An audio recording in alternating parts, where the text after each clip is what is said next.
Dans un petit village poussiéreux au nord du pays, à la frontière de la savane sèche et des plantations d'arachides, vivait une jeune fille de 15 ans prénommée Nabira. Sa peau foncée brillait comme de l'ébène au soleil et ses yeux étaient remplis d'un mélange de timidité et de rêve. Elle n'était jamais allée à l'école, mais apprenait vite et passait ses journées à aider sa mère au marché ou à ramasser du bois. Ce matin-là, Nabira s'était levée plus tôt que d'habitude. Le ciel était encore gris, le coq n'avait pas encore chanté. Elle sentait que quelque chose n'allait pas. Assise au coin de la cuisine extérieure, sa mère, Tanti Ayo, versait le dernier reste de riz dans une vieille marmite. Le bois manquait, l'eau aussi. Leur pauvreté était devenue insupportable depuis que le père, Sako, avait perdu son travail de gardien au chantier. Sako n'était plus le même. Jadis joyeux et protecteur, il était devenu irritable, violent, souvent absent. Il disparaissait des jours entiers, revenait ivre ou les poches vides. Et lorsqu'il parlait, ce n'était que pour blâmer sa femme ou frapper Nabira pour des fautes qu'elle ne comprenait même pas. Ce matin-là, il rentra sans prévenir. Il avait les yeux rouges, les vêtements froissés et une enveloppe dans la main. Il fixa longuement Nabira, puis lança à sa femme « Prépare-la, qu'elle prenne un bain. Un homme important vient la chercher ce soir. » Tanti Ayo resta figée. Ses mains tremblaient. Elle s'approcha lentement de son mari. « Sako, que veux-tu dire? Qui vient chercher Nabira? Pourquoi ?» Il éclata de colère. « Elle a 15 ans. Elle est belle. Et elle ne nous rapporte rien. Ce riche commerçant m'a donné 2 millions. Avec ça, je peux ouvrir mon propre kiosque et sortir de cette misère. » Nabira sentit sa gorge se nouer. Elle avait tout entendu. Ses jambes ne la portaient plus. Elle sortit en courant, les larmes brouillant sa vue. Dans sa fuite, elle se cogna à la vieille barrière du champ, tomba à genoux et murmura « Maman, pourquoi il me vend? Je suis sa fille, pas un objet. » Au loin, sa mère pleurait en silence, prisonnière de la peur et de la soumission. Nabira resta cachée derrière la petite case à outils, les genoux dans la poussière, les mains serrées sur sa bouche pour ne pas hurler. Son cœur battait fort, son corps tremblait. Elle n'arrivait pas à croire que son propre père avait accepté de l'échanger contre de l'argent, une marchandise, un sacrifice. Tanti Ayo vint la retrouver au bout d'un moment. Son visage était couvert de larmes, ses yeux gonflés, ses lèvres tremblaient. Elle s'agenouilla lentement à côté de sa fille et l'enlaça en silence. Aucun mot ne suffisait. Aucun mot ne pouvait réparer ça. Nabira sanglotait contre sa poitrine. Elle avait l'impression que le monde s'écroulait, que sa vie s'arrêtait. Elle voulait fuir, mais où aller? Elle n'avait jamais quitté ce village. Elle ne connaissait rien d'autre que ces murs de boue, ces arbres desséchés, ces ruelles de poussière. Tardi, leur voisine, passa à côté de la maison et s'arrêta en les voyant ainsi. Elle comprit aussitôt que quelque chose n'allait pas. Depuis des jours, elle avait vu Sako rôder autour du grand commerçant venu de la ville, cet homme mystérieux qui traînait dans sa voiture noire avec ses lunettes teintées. Le soir tomba vite. Le ciel devint rouge, puis noir. Une voiture rugit à l'entrée du village. C'était lui. L'homme au costume sombre, la montre brillante, le regard dur. Il descendit et s'avança jusqu'à la case, saluant à peine. Il sortit un sachet d'argent neuf et le tendit à Sako. Sako le prit avec avidité, vérifia les billets et les serra contre lui, le regard illuminé d'un sourire malsain. Ensuite, il fit un geste de la main. Nabira, habillée comme une étrangère, coiffée par sa mère malgré les larmes, fut poussée dehors. Tanti Ayo n'osa pas intervenir. Une seule parole de travers, et elle risquait une tempête de violence. L'homme regarda Nabira de haut en bas, la détailla froidement. Il hocha la tête d'un air satisfait et ouvrit la portière arrière de son véhicule. « Monte », dit-il d'un ton sec. Nabira ne bougea pas.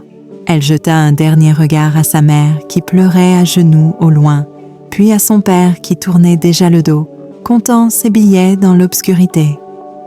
Le cœur de Nabira se brisa. Elle monta. La portière se referma. Le moteur vrombit et la voiture disparut dans la nuit poussiéreuse du village. Ce fut le début de la fin. La voiture roulait vite sur la route déserte. Le silence était pesant. Nabira était assise à l'arrière, son regard perdu à travers la vitre sale. Chaque kilomètre la séparait un peu plus de sa mère, de son enfance, de ce qu'elle était encore ce matin-là. Son cœur battait trop fort. Elle n'osait pas parler. Elle ne savait pas où elle allait. À côté du chauffeur, l'homme au costume noir ne disait rien. Il allumait parfois une cigarette, ouvrait un peu la fenêtre et jetait un regard vers elle à travers le rétroviseur. Après plus d'1 heure de route, ils quittèrent l'asphalte pour s'engager sur un sentier étroit, bordé de broussailles.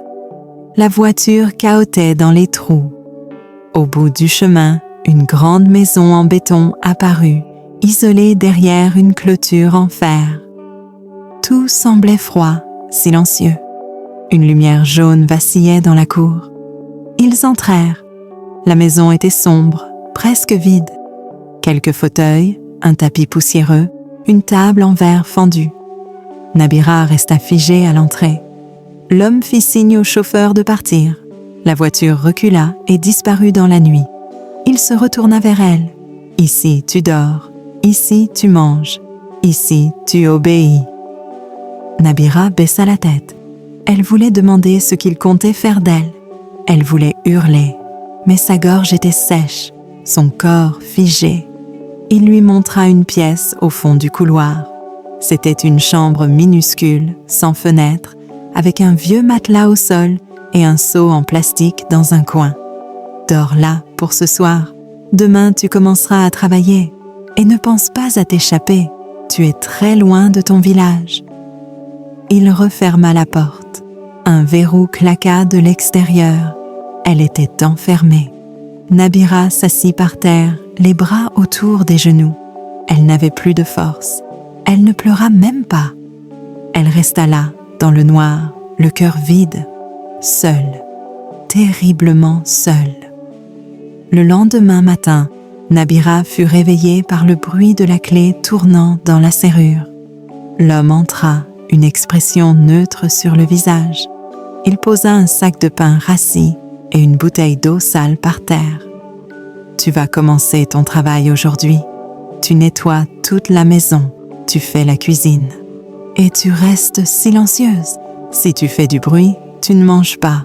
Si tu fuis, tu ne respires plus. » Il claqua la porte en sortant. Nabira resta figée. Elle ramassa lentement le pain et le mangea en silence. Elle n'avait pas de choix. Elle avait été vendue. Elle n'existait plus. Les jours passèrent et chaque jour, elle nettoyait, elle cuisinait, elle lavait les habits de l'homme. Parfois, il ne rentrait pas. Parfois, il revenait tard, alcoolisé, agressif. Il la regardait avec un regard qui la brûlait de l'intérieur. Une nuit, il frappa à la porte de sa chambre. Il entra sans demander. Nabira recula jusqu'au mur. Elle supplia, elle pleura, mais il était plus fort. Il lui vola son innocence dans un silence glacial. Le lendemain, elle resta couchée, le corps brisé, l'âme en miettes. Elle comprit ce qu'il voulait dire par travailler. Elle était devenue sa chose, une prisonnière sans chaîne visible, et personne ne viendrait la chercher. Une semaine plus tard, une jeune fille entra dans la maison. Elle s'appelait Yaya. Elle portait un foulard coloré, avait les traits d'une ancienne blessée, mais ses yeux brillaient de lucidité. Elle vivait non loin et vendait du charbon au quartier. L'homme l'avait appelée pour lui livrer un sac. Elle entra, vit Nabira, et tout de suite, un frisson la parcourut. Elle reconnut ce regard vide, ce dos courbé, cette absence dans les yeux. Yahya avait connu ça. Quand l'homme sortit pour chercher de l'argent, Yahya s'approcha de Nabira. « Tu n'es pas sa sœur, hein? Tu es prisonnière comme moi avant, pas vrai ?» Nabira baissa les yeux. Elle ne répondit pas. Yahya comprit. « Écoute-moi bien, je connais quelqu'un, une femme. Elle aide les filles comme nous. Mais il faut que tu tiennes bon. Je vais revenir demain. Cache un papier et un stylo si tu peux. Je vais t'écrire une adresse. » Nabira sentit une flamme s'allumer en elle. Pour la première fois, elle sentit qu'elle n'était pas seule, qu'il y avait peut-être une issue. Le lendemain, Yahya revint avec un petit sac de charbon. Elle profita d'un moment d'inattention pour glisser un papier dans les habits de Nabira. Une adresse, un nom, Mama Keïta. Yahya chuchota très vite. Cette femme habite près du vieux moulin. Si un jour tu réussis à t'échapper, va directement chez elle. Dis-lui que Yahya t'envoie. Elle va t'héberger. Mais fais attention, il a des gens partout. Il surveille, il frappe, il menace. Nabira serra le papier contre elle comme un trésor. Elle ne savait pas quand elle pourrait s'échapper, mais elle avait maintenant une lueur, un nom, une porte. Une nuit de pleine lune, l'homme rentra saoul. Il s'endormit dans le salon. La porte d'entrée était entr'ouverte. Le cœur de Nabira battait à toute vitesse. Elle prit son foulard, glissa le papier dans son soutien-gorge et sortit sans bruit. Elle marcha pieds nus dans l'obscurité du quartier. Elle ne connaissait pas la route. Elle se cachait dès qu'une voiture passait. Elle avait peur de tout, même du vent. Après des heures, elle aperçut le vieux moulin, une cabane en bois à côté. Elle s'approcha, frappa doucement. Une vieille femme ouvrit. Elle portait un pagne, un foulard sur la tête et ses yeux étaient pleins de sagesse. « C'est toi, Nabira ? Yahya m'a prévenu. Entre, ma fille. Tu es en sécurité maintenant ?» Nabira fondit en larmes. Elle entra, s'agenouilla et posa sa tête sur les genoux de Mama Keïta. Elle ne voulait plus jamais repartir. Chez Mama Keïta, Nabira retrouva lentement un semblant de vie. Elle dormit dans un vrai lit. Elle mangea des repas chauds. Elle entendit des chants d'oiseaux au réveil. Et surtout, elle n'avait plus peur. Mama Keïta était une ancienne infirmière.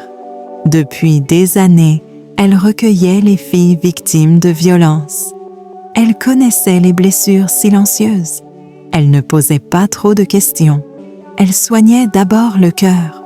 « Tu n'as pas été vendue pour rien, Nabira. Tu es une lumière. Ce monde ne t'a pas détruite. Tu es encore là. Et tant que tu respires, tu as le droit de recommencer. » Mais l'homme n'avait pas oublié. Quand il découvrit que Nabira avait disparu, il retourna au village, furieux. Il accusa Tanti Ayo de l'avoir aidé. Il frappa Sako. Il cria dans tout le village. « Votre fille m'a volé. Je veux mon argent ou je la retrouve et je la vends ailleurs. » Mais personne ne dit mot. Sako, rongé par la honte, s'enferma.